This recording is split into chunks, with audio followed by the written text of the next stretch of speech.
Sir నమస్తే Varma sir Telangana రాష్ట్రంలో ఎన్నికలు అయిపోయినా రగులుతున్న అంశాలు బీఆర్ఎస్ ఎమ్మెల్యేలందరూ కూడా రోడ్డున పడి ఇష్టం వచ్చినట్లుగా ఎవరికి వాళ్ళు మాట్లాడుకోవడం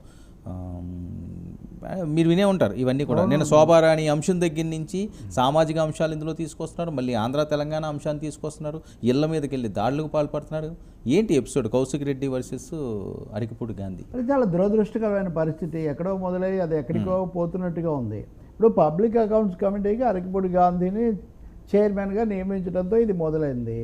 గాంధీ మధ్యలో ఒకసారి వెళ్ళి రేవంత్ రెడ్డిని కలుసుకున్నారు, కండువ కప్పుకున్నారు. కాబట్టి ఆయన కాంగ్రెస్లో చేరాడు. కాంగ్రెస్లో చేరిన ఆయనకి ఎలా ఇస్తారని బీఆర్ఎస్ నాయకులు వాళ్ళ అభ్యంతరం. అది కూడా అధికారికంగా అభ్యంతరం కూడా కాదు. రేవంత్ నాకు తెలిసి కేటీఆర్ ఆయనకు ఫోన్ చేసి ఏదో మీరు తీసుకోకండి అని చెప్పాడు. ఆయన వాదన నేను బీఆర్ఎస్లోనే ఉన్నాను, నేను పార్టీ ఎక్కడ మారాను అంటే పార్టీ మారలేదు, నేను బీఆర్ఎస్ అని ఆయన చెప్తూ ఉంటే వీళ్ళేమో కాదంటున్నారు. సో ఇందులో కౌశిక్ రెడ్డి కొంచెం దీన్ని మరి కౌశిక్ రెడ్డి ఈ విషయంలోనే కాదు, ఈ మధ్య చాలా సందర్భాల్లో ఆయన బాగా బూతులు, ఈవెన్ తన ఎన్నిక కావడానికి ముందు కూడా ఆయన నన్ను మీరు ఎన్నుకోకపోతే నేను ఆత్మహత్య చేసుకుంటానని చెప్పిన సందర్భాలు చాలా మాట్లాడారు.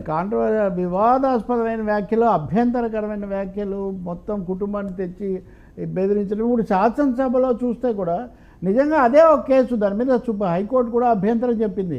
అంటే అభ్యర్థులు ఓటర్లను ఇది ఒక విధంగా మానసికంగా ఒత్తిడికి బ్లాక్మెయిల్ చేయడం లాంటిది, మీరు నాకు ఓటు వేయకపోతే నేను చచ్చిపోతానని. మరి ఇంత చేస్తున్నా ఆయన ఏమన్నా ఒరిజినల్ బీఆర్ఎస్ అంటే ఈయన మళ్ళీ కాంగ్రెస్లో నుంచి వచ్చి చేరి ఈటెల రాజేందర్ను ఓడించడం కోసం కేసీఆర్ ప్రయోగించిన ఒక మనిషి. కేటీఆర్ చెప్పారు కేసీఆర్ వాళ్ళ పార్టీ అధినేత ఉన్నాడు, వీళ్ళందరినీ కాదని కౌశిక్ రెడ్డి పొద్దు నుంచి సవాళ్ళు. ఇప్పుడు గాంధీ కనుక నేను పార్టీ మారాను అని చెప్తే అది వేరే, నేను మారలేదు మీ పార్టీలోనే ఉన్నానంటే నేను ఉదయం నుంచి చూస్తున్నా. కౌశిక్ రెడ్డి సవాల్ ఏంటంటే మీ ఇంటి మీద జెండా ఎగరేసి నువ్వు ఎగరేయకపోతే నేను వచ్చి ఎగరేస్తాను. వాళ్ళ ఇంటి మీద జెండా ఆయన ఎగరేసుకుంటాడు, ఎగరేసుకోడు, అదే ఆయన ఎన్నుకున్న ప్రజలకు తర్వాత ఆ పార్టీ అధినేతకు సంబంధించిన విషయం. ఇందులో రాజకీయం లేదా ఉంటే ఉండొచ్చు, రాజకీయం ఏం లేదని కూడా నేనేం చెప్పట్లేదు. ఏదున్నా చట్టరీత్యా ఆనవాయితీ రీత్యా ప్రతిపక్ష నాయకుడికి ఇస్తారన్నప్పుడు ప్రతిపక్షమే నేనని ఆయన అంటున్నప్పుడు ఇక్కడ కౌశిక్ రెడ్డి అభ్యంతరం ఏంటి అని నా ప్రశ్న. ఇప్పటివరకు ఆ పార్టీ వాళ్ళు ఎవరు కౌశిక్ రెడ్డి మాట్లాడుతున్న దాన్ని పూర్తిగా ఆయన అధికార ప్రతినిధిగా మాట్లాడుతున్నారా? కేసీఆర్, కేటీఆర్, హరీష్ రావు, కవిత, ఇంకా మాజీ మంత్రులు అనేక మంది ఉండగా కౌశిక్ రెడ్డి దీన్ని ఎందుకు ఒక పరిధి మించి పెంచుతూ ఉన్నారు? మాట వరుసకు మీరు ఏదో పార్టీ కలిశారు రేవంత్ రెడ్డి అంటాం వేరు. ఇప్పుడు మీరు అన్నట్టుగా ఇంకా దీంట్లో కొన్ని ప్రాంతాలు, కులాలు, సామాజిక అందరూ తెచ్చి ఆయన సవాళ్ళు చేసేటైతే అప్పుడు ఆయన 3 సార్లు గెలిచాడు. దేశంలోనే అతిపెద్ద నియోజకవర్గము, అందులో హైదరాబాద్ గర్వకారణంగా భావించేటటువంటి హైటెక్ సిటీలు అన్నీ చాలా ఈ ప్రాంతాలన్నీ వచ్చేటటువంటివి. బహుశా చాలామంది ఉద్దండులందరూ అక్కడే ఉంటారు ఓటర్లుగా కూడా. అటువంటి చోట గెలిచినటువంటి వ్యక్తి నేను మీ పార్టీలో ఉన్నాను మహానుభావ అంటుంటే ఆయన మీద ఇంత రెచ్చిపోవడము. పోనీ నేను అది కూడా చూసా ఉదయం. ఏమన్నా బీఆర్ఎస్ టీఆర్ఎస్ అగ్రనాయకులు ఎవరైనా రేవంత్ అయిన కౌశిక్ రెడ్డి మా తరఫునే మాట్లాడుతున్నారని కేసీఆర్ కానీ కేటీఆర్ కానీ ఎండార్స్ చేస్తారని ఏం చేయలే. అక్కడికి వాళ్ళ టీవీస్ చూసా ఏముంటుంది దాంట్లో మటుకు దీన్ని ప్రసారం చేస్తున్నారు తప్ప. అందుకని ఇక్కడ నేను చెప్తుంది ఒకటే, గాంధీకి సంబంధించి గాంధీ ఏమంటున్నాడు, కేసీఆర్ వచ్చి జెండా ఎగరేస్తే నాకేం అభ్యంతరం లేదంటాడు. గాంధీ ఏమన్నా నువ్వు వచ్చి నా ఇంటి మీద ఏంటంటే ఆయన కూడా తిడుతున్నాడు. అతను తిట్టినప్పుడు ఇతను కూడా తిడుతున్నాడు. ఈ ప్రాసెస్లో ఆ చీరలు గాజులు తీసుకొని ఇవ్వడం అన్నది మీరు అన్నట్టుగా కేవలం కులాలు, మతాలు, ప్రాంతాలు కాదు, మొత్తం మహిళలందరినీ అవమానించే ఒక మహా కార్యక్రమంలాగా తయారైంది. మీ గాంధీ మీద మీకు ఏదైనా ఉంటే మీరు దాని గురించి మాట్లాడాలి, కానీ ఇవన్నీ ఎందుకు చేస్తున్నట్టు? అసలు ఆంధ్ర తెలంగాణ సమస్య ఇక్కడ ఎక్కడ హఠాత్తుగా 3 సార్లు గెలిచిన ఒక శాసనసభ్యుడికి, అది కూడా పెద్ద నియోజకవర్గంలో ఇప్పుడు హఠాత్తుగా ఎందుకు వచ్చింది? పోనీ పార్టీలే మారకూడదంటే మీరు అసలు బీఆర్ఎస్లోకి ఎప్పుడు వచ్చారు? చాలా ప్రశ్నలు ఉన్నాయి. అందుకని పెంచటం. గాంధీ విషయానికి వస్తే ఆయన కూడా తీవ్ర భాషలోనే స్పందించారు, లేకపోతే దాదాపు తన మీదకి దాడికి వస్తారు. కాబట్టి నేను సిద్ధంగా ఉన్నాను, నీలాంటి వాడు వచ్చి జెండా కడితే నేను కట్టించుకోను. కేసీఆర్ వస్తే కట్టించుకుంటారు, కేసీఆర్ ఎలాగో రారు, అది అందరికీ మనకు తెలిసిన విషయమే. ఇది అయిన తర్వాత గాంధీ సవాల్ ఏంటంటే మీరు నా ఇంటికి రాకపోతే నేను మీ ఇంటికి వస్తాను అవును అని అక్కడికి వెళ్ళారు. వెళ్ళినప్పుడు మరి ఎవరో గేటు పైకి ఎక్కి ఇదేవటము చాలా టెన్షన్, అక్కడ ఉద్రిక్తత ఏర్పడింది. గ్లాసులు కూడా చెదగొట్టారు సార్. ఇంటి అద్దాలు కూడా పగిలాయి. డెఫినెట్గా ఒక ఇంటి మీదకి వెళ్ళి ఇది ఈ ఉద్రిక్తత వివాదం ఎవరు కూడా ఇష్టపడరు. పోలీసులు మరి పరిస్థితిని అక్కడ ఉన్నారు, అవును. దాన్ని అర్థం చేసుంటే చాలా బాగుండేది. ఆ తర్వాత గాంధీని ఎలాగ అరెస్ట్ కూడా చేశారు. సో అవును. అధికార పార్టీ పరంగా ప్రభుత్వ పరంగా చూస్తే ఆయన అరెస్ట్ చేశారు కాబట్టి ఇప్పటికైనా ప్రశాంతత వచ్చేటట్టుగా చూడాల్సిన అవసరం ఉంది. రాజకీయంగా వాళ్ళు ఏం చూసుకుంటారనేది వాళ్ళు చూసుకోవాలి తప్ప దాన్ని పబ్లిక్ డొమైన్లోకి తీసుకొని వచ్చి హెచ్చరికలు చేసి బెదిరింపులు చేసి రెండు రాష్ట్రాల ప్రజలు ప్రశాంతంగా ఉన్నప్పుడు ఈ అనవసరమైనటువంటి వివాదాస్పదమైన అంశాలు తీసుకొని రావడం అయితే మహిళలను చాలామందికి అలవాటైపోయిందండి. మగాడైతే ఏముంటుందండి, మగాడైతే పదే మగాడివైతే అందరు మగాళ్ళే, దేశ జనాభాలో సగం మంది మగాళ్ళు సగం మంది ఆడాళ్ళు. ఈ మాట్లాడితే నువ్వు మగాడివైతే గాజులు ఏంటండి ఇది?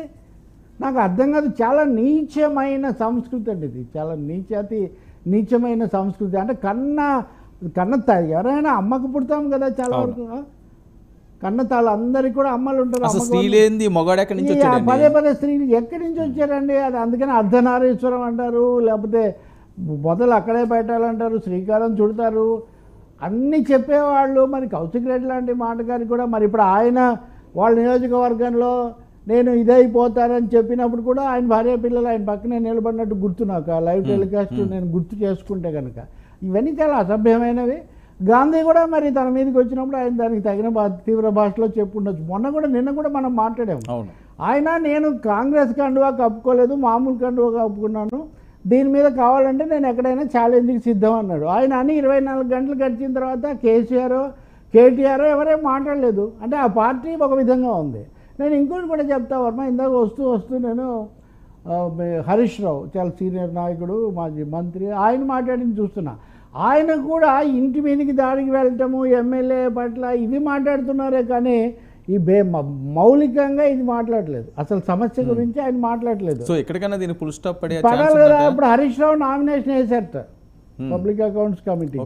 మొదట ఆయన కాదని ఈయన తీసుకున్నారని వాళ్ళ అభ్యంతరం. వాళ్ళు స్పీకర్తో మాట్లాడుకోవాలి. ఇవన్నీ స్పీకర్కి సంబంధించినవి. అది కూడా నేను రెఫర్ చేసా. పబ్లిక్ అకౌంట్స్ కమిటీ అనేది ఆనవాయితీలో తప్ప యాజ్ ఎ రూల్ ఏం లేదు కాన్స్టిట్యూషన్లో. స్పీకర్ ఏర్పాటు చేస్తాడన్నారు. సభలో 3 ముఖ్యమైన కమిటీలు, ఒకటి public accounts committee, 2 public estimates committee, 3 public undertakings committee. Protocol ఏం లేదు. సాధారణంగా ప్రతిపక్షానికి కూడా నిజం చెప్పాలంటే 1950లో రాజ్యాంగాన్ని మనం ఆమోదించే వరకు ఫైనాన్స్ మినిస్టరే అధ్యక్షుడిగా ఉండేవాడు పబ్లిక్ అకౌంట్స్ కమిటీకి. తర్వాత కాలంలో దాన్ని మార్చి కొంచెం అందరికీ కూడా ఉండాలి, ఇంతమంది సభ్యులు ఉండాలి, అట్లా మొదలు పెట్టారు. ప్రతిపక్ష నాయకుడిని పెడతారే కానీ నామినేట్ చేయాలి, వాళ్ళు నామినేట్ చేసిన దాంట్లోనే తీసుకోవాలని రూల్ అయితే ఏం లేదు. చట్టం ఉన్నప్పుడు వేరు. నేను నిన్న కూడా చెప్పాను కదా. ఇప్పుడు తలసాని శ్రీనివాస్ యాదవ్ మంత్రి అయ్యాడండి. అవును. ఇప్పుడు నైతిక అంశాలు వస్తాయి, ఇవన్నీ చర్చకు వస్తాయి. ఇప్పుడు బీఆర్ఎస్ టీఆర్ఎస్ మరీ ముఖ్యంగా వాళ్ళు notorious in engaging in defections. భారీగా అసలు పార్టీలే లేకుండా పోయాయి కదండి. 2014లో ఎన్నికలు జరిగినప్పుడు 14 మంది టీడీపీకి 15, దాదాపు 20 మంది కాంగ్రెస్. ఏవి తల్లి నిరుడు కురిసినని ఏమైపోయారు వాళ్ళందరూ. అందుకనే ఇక్కడ నైతిక ప్రశ్న లేదు. గాంధీ నేను ఇంకా కట్టుబడే ఉన్నాను, కేసీఆర్ వచ్చి జెండా ఎగరేస్తే నేను ఎగరేసుకుంటాను అంటున్నారు. ఆ విషయంలో పార్టీ అధ్యక్షుడిగా కానీ లేదా లెజిస్లేచర్ పార్టీ లీడర్ కానీ వాళ్ళు ఏదైనా చర్య తీసుకోవాలి. ఆయనే లెజిస్లేచర్ పార్టీ లీడర్ కూడా కేసీఆర్. సో ఇటు సభానాయకుడిగా చూసినా పార్టీ అధినేతగా చూసినా KCR should come forward. KCR వచ్చి మాట్లాడాక గాంధీ ఏం చెప్తాడనేది వేరే విషయం. కానీ ఈయన వెళ్ళి దాన్ని తగాదా పెంచుకోవటం ఒకటి సరికాదు. రెండోది దాంతో కొంత రెచ్చిపోయి ఈయన మళ్ళీ అక్కడికి వెళ్తాం, ఈయన అనుయాయులు చేయటం అదంతా కూడా జరిగింది. పోలీసులు అరెస్ట్ చేశారు కాబట్టి ఖచ్చితంగా ఉండాలి. ఎవరు ఎటున్నా ముందు పరిస్థితి అదుపు తప్పకుండా చూడాలి, ఉద్రిక్తతలు పెరగకుండా చూడాలి. అనేక శక్తులు పొంచి ఉంటాయండి రాజకీయాల్లో, ఏం జరిగితే దాన్ని ఎలా పెంచాలని. కాబట్టి ఈ వివాదాన్ని ఇక్కడికి ముగించి పోనీ చట్టపరంగా మాకేదైనా ఉందనుకుంటే కోర్టులో సవాల్ చేయొచ్చు. ఇన్ని పద్ధతులు వదిలేసి బూతులు తిట్టడం ఎందుకు గాంధీని లేకపోతే స్త్రీలను? అది అవసరం లేదు కదా. స్త్రీలు చీరలు తెచ్చాను అంటే గాంధీ ఇప్పుడు చీర కట్టుకొని గాజులు పెట్టి ఏంది ఇది? చాలా పొరపాటు దారి పట్టింది ఇది. గాంధీ కౌశిక్ రెడ్డి మీద తీవ్రమైన విమర్శలు చేశాడు. ఆయన అక్కడ ఉండి ఇది కోవర్ట్ లాగా వచ్చాడు. ఆయన చెప్పేది కౌశిక్ రెడ్డి వల్లే ఓడిపోయాము, కౌశిక్ రెడ్డి చాలామందిని తెస్తానని తేలేకపోయి ఈయన కౌశిక్ రెడ్డి మీద ఈయన ఫైర్. అవును. కౌశిక్ రెడ్డి మేము ఈయన మీద అటాక్ చేసి ఆ విధంగా తను వీరశైవుడిలాగా ఉన్నారని నిరూపించుకునే ప్రయత్నం ఆయన చేస్తున్నారు. హరీష్ రావు చెప్పింది ఓకే, ఎమ్మెల్యే ఇంటి దగ్గర గొడవ జరగకూడదు, ప్రశాంతంగా ఉండాలి. ప్రశాంతంగా ఉండాలి, అందరూ అదే కోరుకుంటారు. ఓకే. పార్టీగా మరి వాళ్ళు ఏం చర్య తీసుకుంటారో, ఎవరేం స్పందిస్తారో మనం అది చూద్దాం. ఓకే. కానీ నాకు తెలిసి ఏ పార్టీ కూడా నేను మీ పార్టీలోనే ఉన్నాను అని అనేవాడిని కాదు, నువ్వు వెళ్ళిపో, నువ్వు ఆ పార్టీ కాదు, నువ్వు పలానా విధంగానే అంటుందని నేను అనుకోను. మరి ఇలా కొంతకాలం గడుపుతారేమో దీన్ని చూడాలి అని అది చూడాలి మనం ఇంకా. ఓకే సార్, ఏంటి తెలుగుదేశం పార్టీలో